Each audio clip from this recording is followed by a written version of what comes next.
Good morning, everybody. It's Victoria, Lorient-Faibish, holistic psychotherapist, registered psychotherapist. And the one good thing about gray days in Toronto is I get to have the blinds up and you get to see that there's a great sort of view, and you get to actually see, because there's no backlit-ness, my beautiful orchids. And I'm just happy to be here with you because I'm talking about a very new perspective on infidelity. I just came back from a really powerful conference in Washington, D.C. called the Psychotherapy Networker Symposium, and my gosh, all the greats were there. John and Julie Gottman, which are like my heroes. They basically are like the mathematicians of couples therapy, 40 years, and I'm going to be talking about them at some point in one of my lives. And of course, Esther Perel, who's, you know, she's unbelievably, she's bombastic, she's amazing, she's saying controversial things, but they really make sense. And that's the work I'm going to download to you today, to talk to you about, you know, something, a new perspective in infidelity, which, you know, many of us see it in one way, and I want to really offer you some of the different stuff that has that was really exposed in the conference, and she writes about it in her various books. Esther Perel, very, very cool woman. And I have to say that this conference, I mean, conferences, you know, I'm a therapist, I'm in the office all day, and, you know, so conferences are a way to just really get out of the office and learn new information and commune with different colleagues. But it's a powerful thing. It's a very, very powerful thing. I was going to wait for a few more people to come on so that you can really hear my presentation or my talk here on infidelity. And people get a little afraid of this topic, I think. But I feel like people should understand how to sort of bulletproof their relationship from infidelity and from, you know, people going outside of the relationship. And I think that this is a really good bunch of nuggets of gold for you to all sort of really understand. So let's begin. And thank you, Clarity, for joining me. Let's begin. So there's a lot of myths about infidelity, and I'm just referring to my notes. I'm going to be reading my notes as I'm talking with you here, but a lot of myths that all of infidelity is based in, you know, an unhappy sexual relationship. And the truth is that the unhappy sexual relationship is a relational issue more than a sexual issue. The sexual is the symptom, but it's a relational issue. And, you know, with the advent of, you know, modern society and modern life, you know, why didn't divorce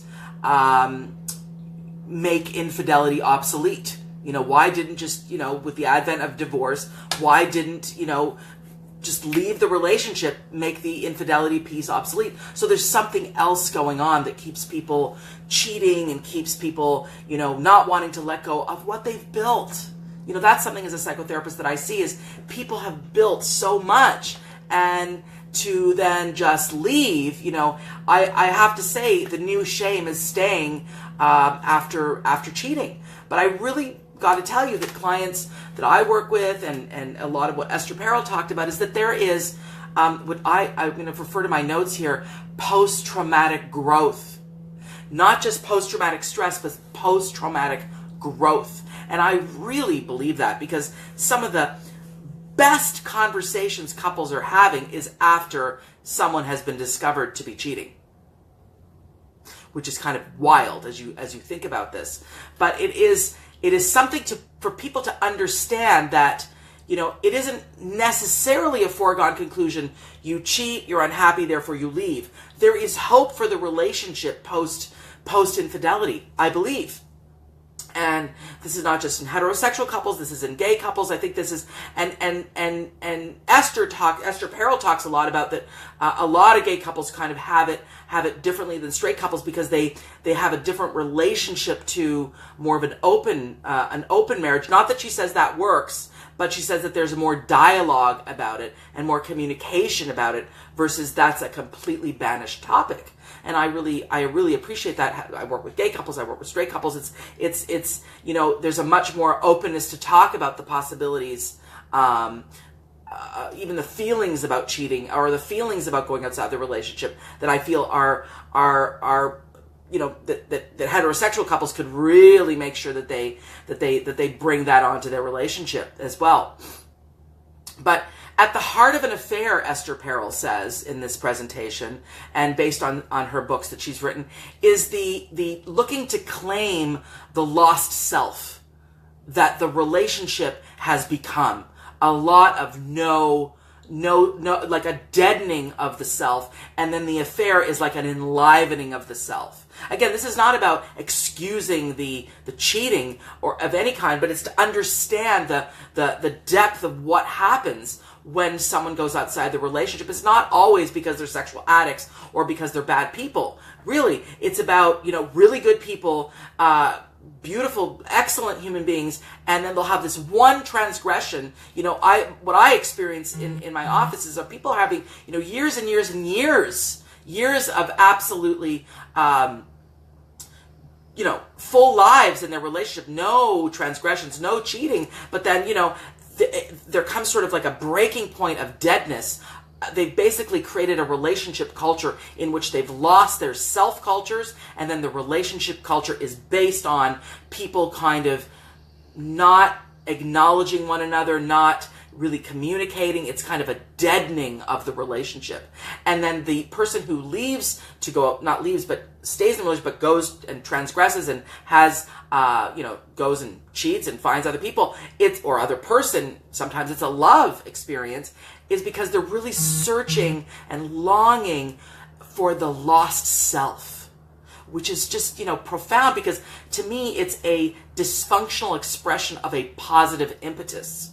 I'll say that again, a dysfunctional expression of a positive impetus. And so people need to go and find their lost self without, cheating. There's so many ways to do that. And that is, to me, I'll fast forward. That is the bulletproofing of a relationship, is people not forgetting their lost self, or making sure that they safeguard their, what I call, self-culture.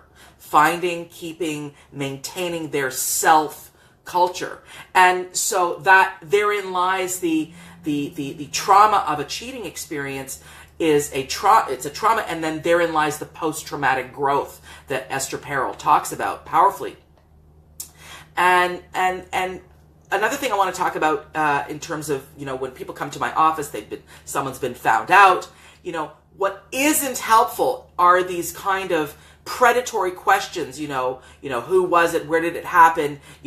How did they do it? How do they do it? Are they better than me in bed? These kinds of questions will drive a person kind of, crazy, and it becomes an obsession. They can't let it go. But better, Esther Perel says, are investigative questions. Like, what did it mean to you? What did it mean to you? How did we get here? Where does this leave us? These are more better questions. Why did it happen? How did we arrive here? These are the questions that will forge the amazing conversations that create the growth, and will also bring down the stigma and the shame of staying, because it is people, the new shame is people staying after cheating. Interestingly, in this day and age of modernity, there's a shame around staying, but I really feel that people can stay if they can get those investigative questions to open up the conversation about what's happening in this relationship. Sometimes people are having the most powerful conversations that they've never had before after infidelity. And I have to tell you, that is what I would call promising and powerful, and a reason to stay. And as Esther Perel says, sometimes you have a whole new marriage within the same relationship.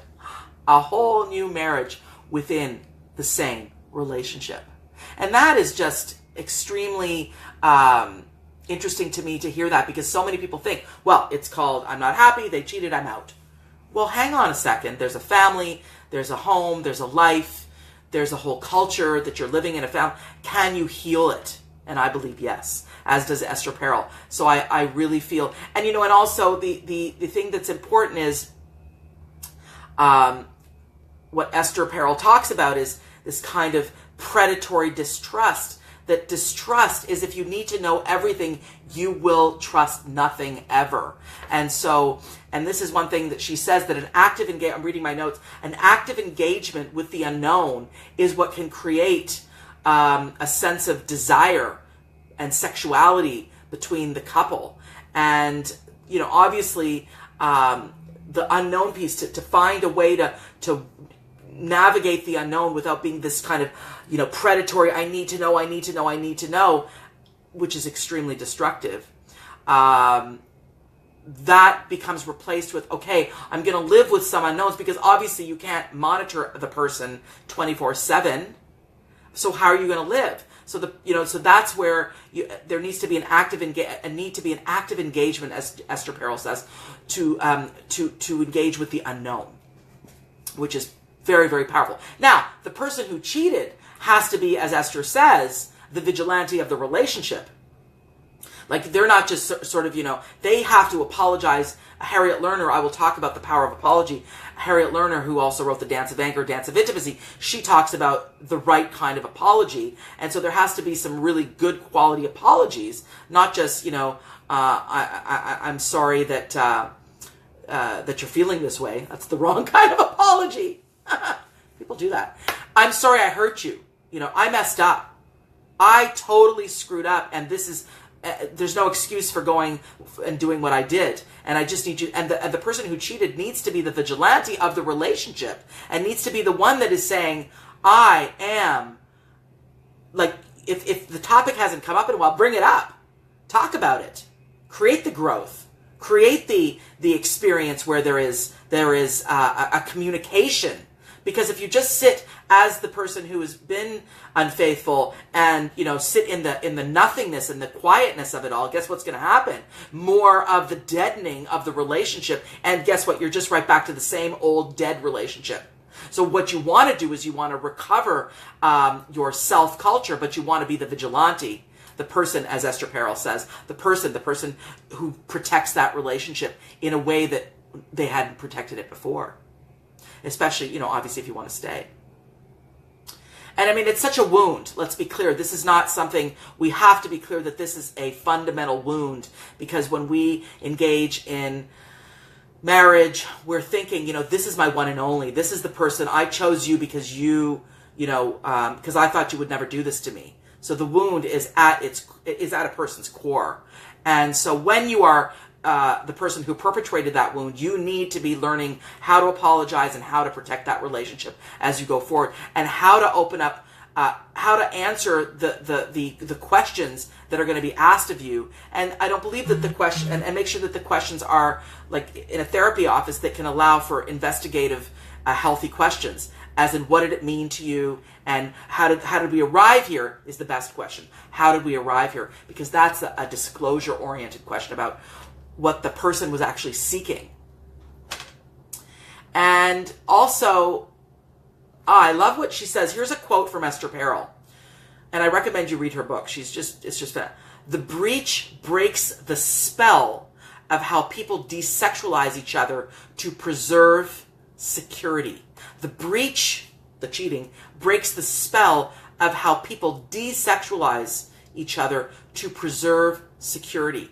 And I have noticed that there are a lot of people who are desexualized in their relationship, and because they want to keep they sort of, they want to keep that secure self, and they also are letting go of the true self, in order to preserve the family.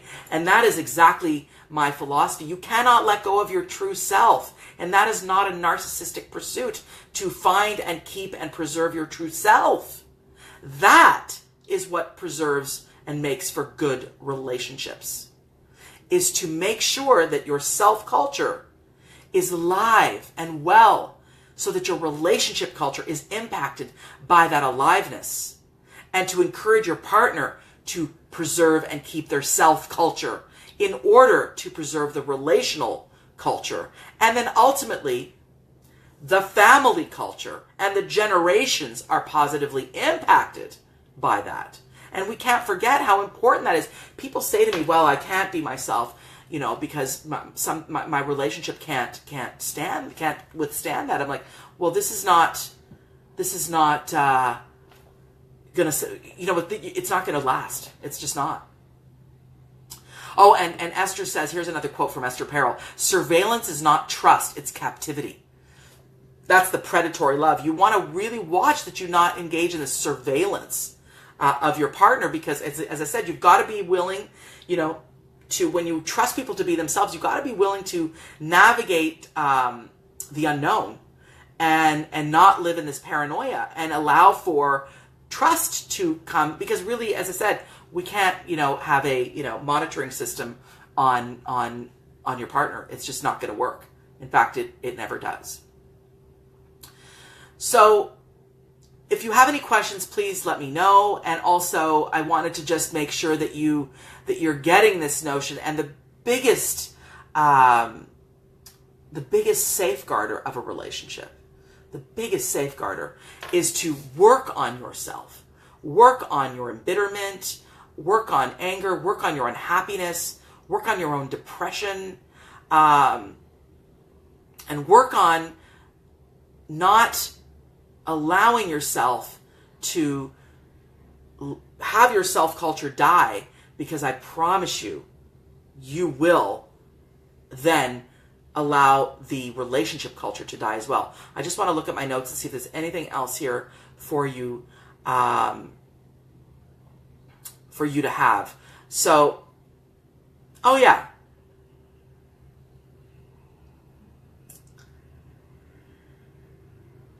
The thing that I want to leave you all with is this big one. Do you allow the relationship, once the cheating has happened, to heal, or do you just leave? And I feel like that's obviously a personal decision for each person.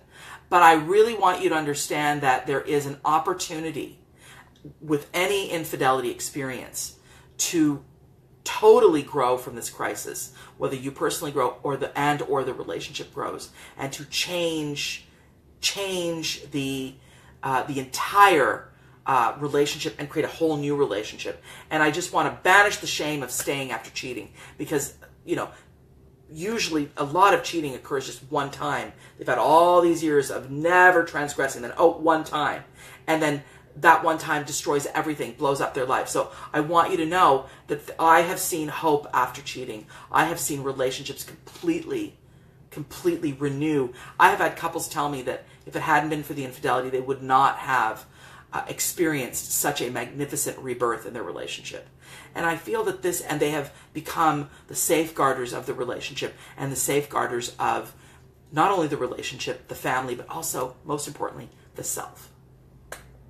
I hope this was helpful, and I just want you to know that I'm tuning in every Monday through Thursday around 9:30 for some powerful, juicy, meaty topics. And these are obviously topics for you to think about. You can engage with me with comments, and also let me know the certain things you want me to talk about. But I also want you to hop over to visualizationworks.com, which is my website, where you can get my first book, Find Your Self-Culture, Moving from Depression and Anxiety to Monumental Self-Acceptance, and also Connecting, Rewire Your Relationship Culture.